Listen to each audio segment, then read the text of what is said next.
Well, Coach Wells, thank you so much for joining me on this episode of Lynch with a Leader. It is an honor to have you. Well, I think the honor is mine. I appreciate you thinking of me, and hopefully we can add some value to your podcast and your message, and just trying to be a lead servant over here in Pikeville, Kentucky, and hopefully we can share some good stuff with you. I love it. You know, here you are, you're sitting wearing the hat of athletic director now, but you weren't always that. When you were growing up as a little boy, what did you dream life would look like for you? Well, I was basketball through and through. So my father was a college basketball coach, coached women's basketball at Morehead State, and so I learned to play with the ladies. They taught me everything that I knew basketball wise, and was in the gym, was in the office. I was part of the staff and went on the road trip. So I never thought basketball would end for me in any facet. So I just thought I'd keep playing until I got done playing, and after that I'd figure it out. And that ended up coming to a little bit of a quick halt, and I knew influence and I knew basketball were the two things I loved to do, and kind of led me into the coaching realm, which I never thought I would get out of that. And then of course moved into the athletic director role here at the university, and have really loved that. It's unique, it's different, and I'm kind of adjusting to that piece, but it's been an amazing career path for me over the time that I've had opportunity.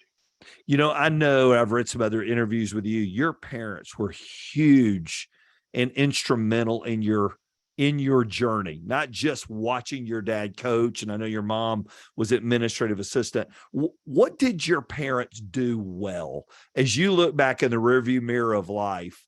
What did they do well, knowingly or unknowingly, to prepare you for who you are today? Yeah, I don't know if we've got time probably to cover all of Mm, those kind of things, but we throw the word around impactful a lot in our lives. There's nothing more impactful than the love of parents. And mm. my dad wasn't perfect, my mom wasn't perfect, but they bet on me, and they believed in me, and there was nothing that we had our beliefs were for, that they weren't going to push as hard as they can to make sure they came true for myself and my sister. It's been devastating not having them in our lives, but I also know that I'll get to be with them again someday, and we'll enjoy that time. But I try to carry on that tradition, and we talk to our people all the time about our brand.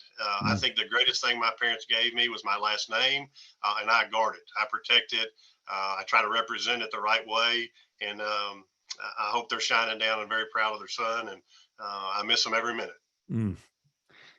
When you think about that and you think about who you are now, when did you start seeing yourself as a leader? Because all those years you were in coaching, leadership was just a part of it. And it probably wasn't necessarily a book you read. Some of it was probably some instincts that came out. When did Kelly Wells, great basketball career, but now you're changing hats? When did you start seeing yourself as a leader? Well, I think I guess as a growing up as a Christian, and growing up as a very motivated athlete, a very motivated student, I think you just genuinely have leadership skills, because you learn to tell people no. You learn to Mm-hmm. stand on your beliefs. You learn to take the path that you want versus the path everybody else chooses. So I think you develop some of those leadership skills as you're growing. My father and mother encouraged me to be involved in as many activities as I could get involved with that were around healthy, good people. Yep. And I tried to flourish in those kind of roles. And I knew probably early on that I would be involved in some type of leadership. I don't think you can be good at sport if you don't have leadership qualities, even as a player. Mm. I can tell you something and not hurt your feelings, or tell you something to hurt your feelings. You've got to figure that communication system out. So I think athletics teaches us, and I hope I don't hurt anybody's feelings, teaches everything that you need to know as a man or a woman coming into society. I think coaching done right teaches those things. I learned to pray from my high school, my freshman basketball coach. He was very involved in what we did. They encouraged us to go to youth group. I learned how to set a table from my dad's old notebooks he gave to his team, where the forks and the knives went. So, like, I think coaching done well and done right, you learn a whole lot of the things that you need to know. So your faith has always been a part of your journey. When did that When did it begin to grow in you, and when did it become yours? Was that something that happened when you were a little boy, or was that a high school thing, college thing? When did you really take up ownership of it being your faith? Yeah, I think it was my mom's faith for a long time. I Yeah. think she drugged me to every service that there was. It wasn't an option on Wednesday night. It wasn't an option on Sunday night. She brought me and my sister everywhere we went, whether we wanted to or not, whether we had a game or we had whatever. And I think she put that power of positivity into ourselves just manually. She Mm, made that be a part of it. I don't think I truly took it ownership as it being mine until I had some tough life stuff happen. So like I was always felt like a good person. I tried to do the right things, and I tried to lead a life of good works. As we know, that doesn't get us to heaven, but certainly a big part of spreading the message of the gospel. And I think the best thing for me, while it was tough, was going through some very tragic times and some very hard times with my health and losing my career, and mm, going through some. I had two kidney transplants that really affected my entire life, and to seeing the power of God putting people in our lives strategically to help us get to those missions. Just, I think that's when the ownership to me came mm. over, and it wasn't just a thing. I just tried to be a good guy. I actually tried to be the guy that followed, that did the prayers at night and made sure I followed the call of God versus just the call of what I wanted to do. I heard Joni Erickson Tata, who was really big in my generation growing up, make a statement. She said, pain can introduce us to a Jesus we could have never known another way. So those years of adversity, I'm glad you went there. When you went through the kidney transplants, what did it do for Kelly Wells that no book could teach you, no speaker could encourage you with? What did that valley, probably would probably be a good term for it, for you? What did it do to change you? Well, I say this all the time. I think the hardest message we have as Christians is to get people to understand what faith looks like. Mm, While I can say that, man, I have faith that this job's going to work out, and I have faith that my marriage is going to work out. When you're faced with a scenario where you have zero control, and when I say zero, I mean absolutely zero control of the scenario. It's amazing the faith that you have develop. So mm, when I'm sitting in a room all alone, there's no one else to look at. There's no one to ask help for, to lean on. And you've seen the old cell phone commercials that say, "Can you hear me now?" I could hear. I mm. heard loudly. So when you're in a position where you have no control over the circumstance, it's amazing what you can accomplish and who you lean on. And I saw faith as vivid and clear as faith could ever be given to me. That's so good. In coaching, gosh, you won a state championship in high school in '03 as a coach. You won the NAIA national championship in 2011 there at Pikeville. What would you tell your players about adversity when you were coaching, but then when you lived it out, you go, gosh, I wish I could go back and tell them this about adversity on the court? What would you say? Well, I kind of lived transparently in my coaching. I felt like it was important for my athletes and my people to kind of know what coach was going through. I felt like that was a part of the impact. And I've never been you're going to do it my way. That's the only way it's to be done. I really try to touch kids, and some of them may not think my tough love was very loving, but Mm, certainly I tried to coach out of love and respect. And I wanted our team to play so hard and so good because they wanted to do great and they respected what we were doing. And so like I tried to show them what grit looked like. I came to work when I felt terrible. They could see it on my face. They would visit me in the hospital. They could see those things vividly. So it wasn't like I had a message that wasn't true. It was factual. I mean, they saw mm. it, they lived it. And I think most of them now, we have great relationships and we talk about it. I think they performed out of respect and love versus out of just me demanding something out of them. Take away that journey. Take away the journey you went through with your kidneys and all that came along with that. You win a championship in '03 and you win another champion high school, win the greatest basketball state in the country, you guys in Indiana, and then you win a college NAIA national championship, an incredible run you guys went on, and you never walk through the personal adversity. what would be different about you today if you hadn't have walked that valley? What do you think would have been different about you as a leader, you as a coach, you as a husband, you as a father? What would you say? I probably wouldn't be as gritty as a Mm, person as I am. And I love that there's a book called What's Your One Word, and that's mine. I can't reread the book and find a different word. That just seems to be my identity. And I don't know that I would have had that immense amount of grit. I know when I was a player, like I felt like looking back now, there was probably a lot of soft time that I could have been so much tougher and so much better. And had I went through some of that kind of stuff, and I probably had some things handed to me. My parents took care of me. I don't have a story to share that my parents were bad or my parents did bad things. My sister and I struggled through this, that. We don't have that story. mm, So we were probably a little soft and entitled. I think some of this gave me a different perspective of we were abnormal. That wasn't the norm, especially that's the right. kids I coach. And it gave me a different perspective. So I don't think those things would have happened.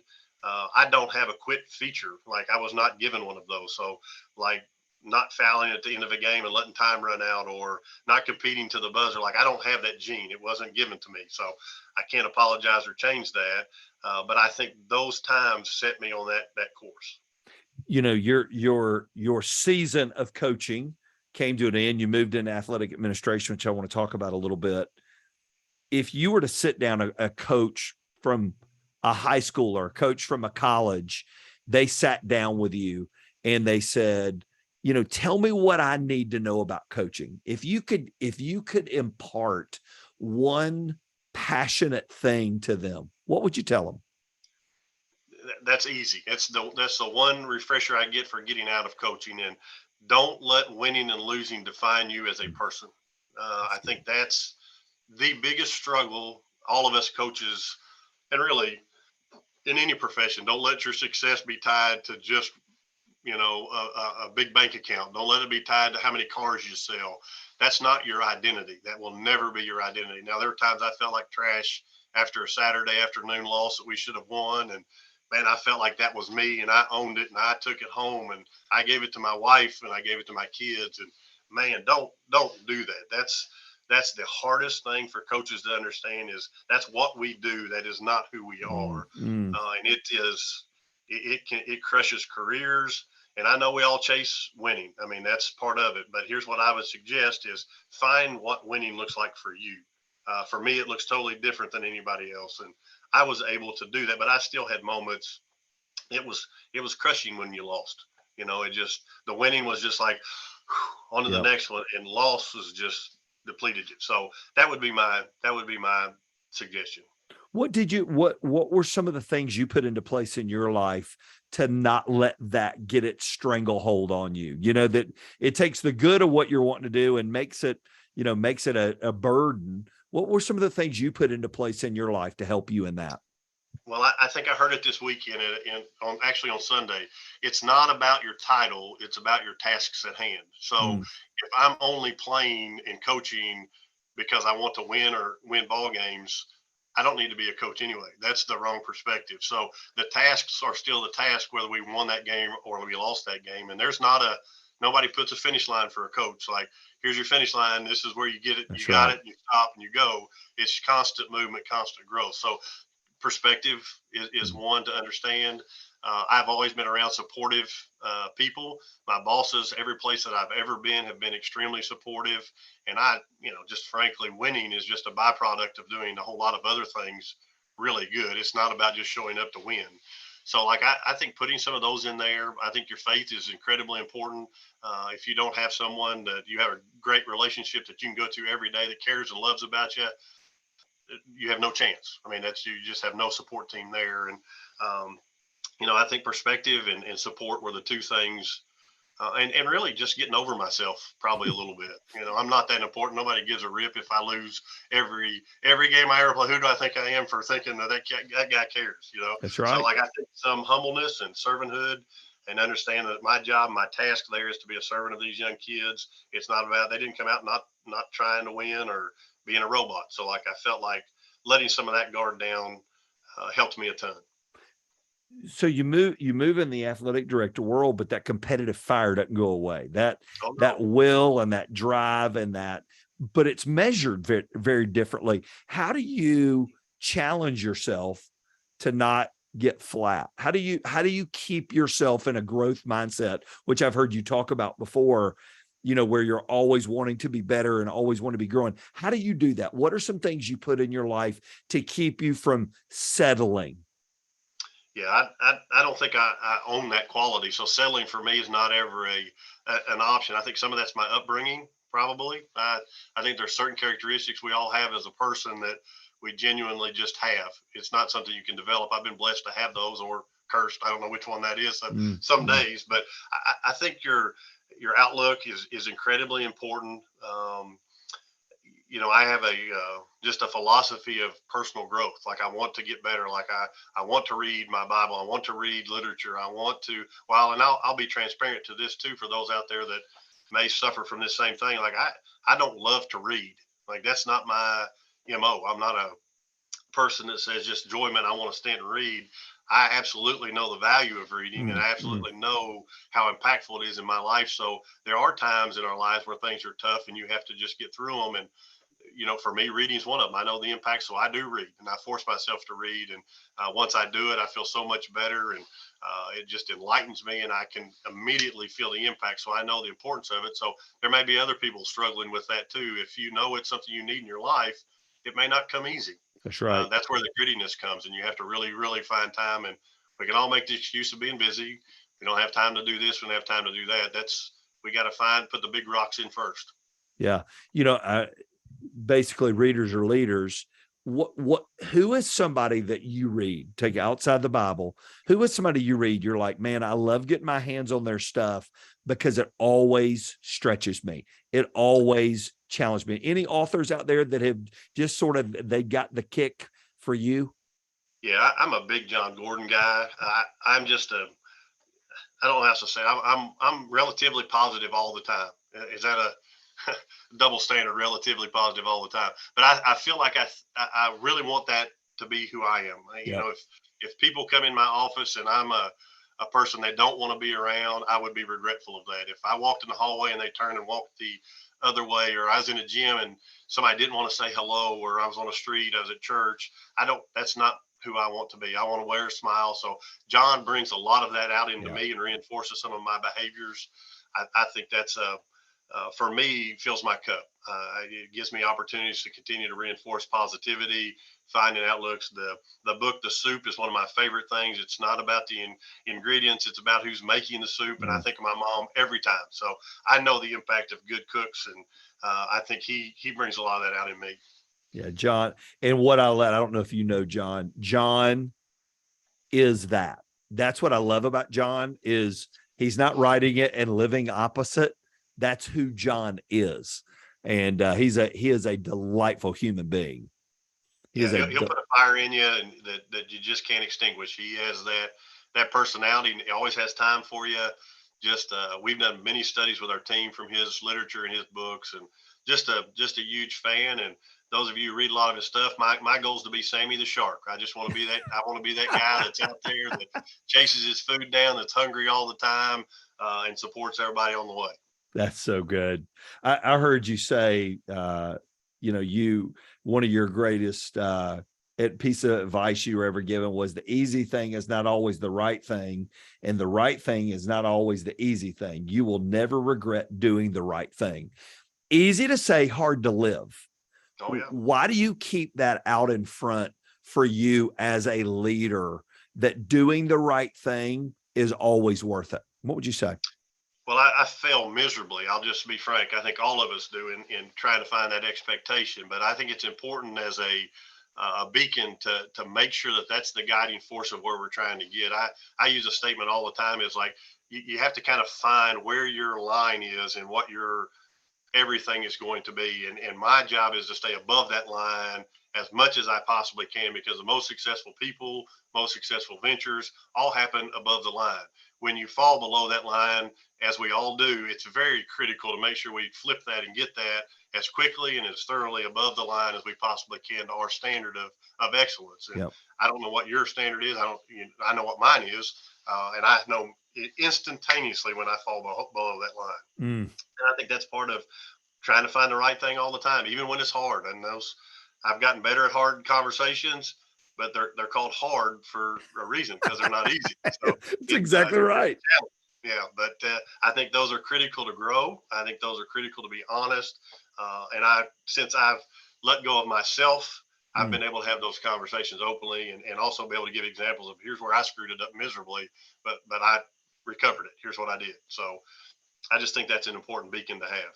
That's fantastic. I've really never heard anybody say it quite that way. What do you put in place in your life to help you stay above the line? Do you have some accountability built in with guys you meet with? Do you have people that can ask hard questions? What are some of the things you've built in to make sure you stay up there? Yeah, well, I have the best wife on the planet. She's amazing, and the gift that she has is she could care less about Kelly Wells as a coach or an athletic director. He just better be above the standard for his wife and his kids. So she keeps me on par. We have a great relationship. We talk, we communicate, and I think it's very, very healthy to do partner Bible studies and have a Bible reading person that sticks with you. We do that coaching while we do coaching devotions. We meet every Monday and Thursday, and we bring in someone who leads us through those discussions. I think those are critical pieces to being able to keep balance and keep priorities where they need to be. And I have a great group of friends. And again, I don't think I hope this comes out right. I don't think we're intended to have friends who are all just Christians. I think That's our right. job is to go out and recruit friends who we want to get into the lifestyle, and to convert them, and to make sure that they do the right things and get them involved in church. And so I have friends at every level. So I'm very thankful. I can't very often go into any environment and tell a non-truth, because I've got a friend somewhere who will call me out. So I want to be that person for them, that they have someone to come to as well. So a lot of my stability is because I want to make sure that I don't let my friends and my other people down either. It's funny. I think in life we think, well, if I live a certain way and I do a certain thing, then life's going to all go good.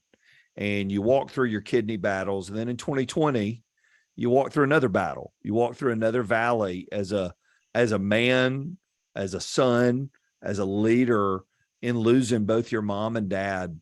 So we have that in common. I lost my mom and dad within 3 months of each other in 2017. So that's what got your name brought up. Marlon we've got a common friend, Marlon Longacre, and Marlon's like, man, I got a buddy in Kentucky going through exactly what you went through in 2017. What was that like for you? Grown man, leading leaders, top of your field, but now you're a son walking this journey. What was that? And this is probably more of a personal thing for me. What was that like for you over that few months span when you went through all that in 2020? Great question. I don't know that I even have my true handles on all of it. It's I've been through a lot of things in life. I don't know. I think we throw the word heartbroken out sometimes. Yep. There's nothing more heartbreaking. I lived it. I saw it. Still get emotional about it. Yep. But it's hard. I mean, it's hard. I think the things for me is I knew other people counted on me too to make the right decisions. My mother was the most saintly person that I'd ever went around. We actually, when I was a youngster, we had to do a note card that said, a person that you've experienced in your life that reminded you of Jesus. Who is that first person? It didn't take me a second. I put that, it was my mother. She had it in her Bible. She saved that. That was her mission. That was her goal. So like she was my spiritual leader for my entire life. She was my all in all. So I went to her for everything. And my father was my personal person. And not that he wasn't a great man. He was an outstanding man and got his life right finally at the last couple of years of his life and got saved. And I know he and mom are in heaven, and it's the greatest victory ever. But he was my dude. I mean, he was my dude. Yeah. It's funny. I remember I was 48, I think, when mom and dad passed, and my sister's 9 years older than me. My brother's 11 years older than me. And we were standing in their driveway at their house. And I remember my sister, we're all grown people. We've all been gone for years, and standing there going, we're orphans. And I thought, now that is the weirdest thought I've ever had in my life. You know, as you think about them and you live out, because you're like me. I mean, they're so integral in who you are today. What do you hope they say about you? What do you hope that you can do that your parents go, that's what we raised him for? What would you say? Well, I hope I'm doing that. I hope I'm a great father. I think both of my son, Mason, and my daughter Kaylee, uh, have a permanent person that they value and trust and love and know unequivocally that they've got a person on their team and their side. They would be super proud of the relationship my wife and I have. I think that was critically important for them. But first and foremost, I think they would be thankful that I lead with Jesus first and not in the back. So it's easy to do, and we all have jobs and we all are busy. But like I try to tell people all the time, like I can't come to work and just take my skin off. You know, it comes with me. It's not like a jacket. It's not for me. It's not something that I can just throw in the backseat of the car and be done with it. It's part of me. It's my DNA, and I'm proud of that. I'm thankful that I've worked at universities and high schools and places that I didn't have to be ashamed of who I was, and I didn't care who came in my locker room, and I didn't care who came to my practice, and I didn't care to lead the team in prayer after the game and at supper and wherever we were. And not everybody has that luxury and that opportunity. So I never was the person to force it on anyone, but I felt like it was a whole lot like a history class. Like, why don't you learn and listen a little bit today, and it might just attach to you, and just give it an opportunity. I'm not pushing anything on you, and it's been great. I think it's built relationships. It didn't put up a bridge where people wouldn't let me in the door, but I was never afraid of announcing who Kelly Wells was. I wasn't going to do that. You know, the Bible says in the book of Acts, David served his purpose in his generation, and then he was done. What do you think's the purpose Kelly Wells was created for? When God knit you together in your mom's womb, what do you think you were created to do? Well, I think it wasn't just me, but I think it's all of us, and it's at different levels, and that's to lead people to Jesus and try to give them an opportunity to get to heaven with us. And whatever that looks like for everybody's path, we all have different gifts. Some of us choose to use them, some of them don't. Some of us don't recognize what our gifts are, and I think that's a critical piece as well. So I've been given a platform or an opportunity, however you want to say, to be a servant, to lead in my role. I never try to tell him I'm your boss, I'm your this. I'm a partner. I serve with you, and the students are important to me. My passion just happens to be the college and high school age person. Yep. Not that I don't love adults and things of that nature. I think that's kind of my calling and my mission, to try to understand that like life's got a lot of pressures. There's a lot of things that go on. Let me help you navigate. Let me help you get through some of those kind of things and show you the way that works for me. I don't have a bad story, but God gave me this story, and let me share it with you.